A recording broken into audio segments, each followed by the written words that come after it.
Hi guys, ayan po ang ating beautiful sunset ngayon.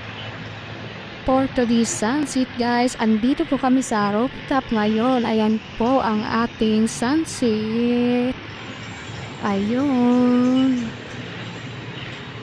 Ayun po ang ating sunset for today. Ayun guys. Po ang moon. Moon po, ayan.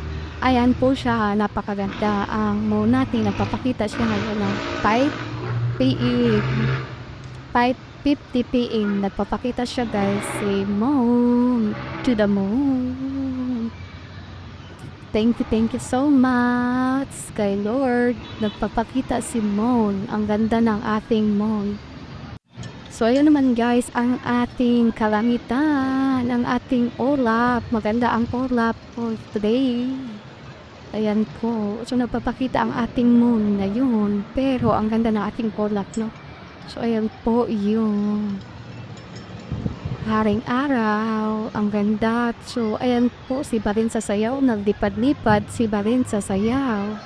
So, napakaganda ngayon ang ating kalangitan. Tingnan mas maluwing doon guys. Ang ganda ng ating ulap. Ang ulap for today. Di ba guys? Ang ganda. Ang ganda ng ating ulap. Oh.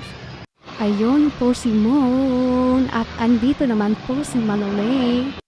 Ayan po si Manoling. Pinapasyal ko siya dito sa rooftop kasi para hindi po siya ma-stress.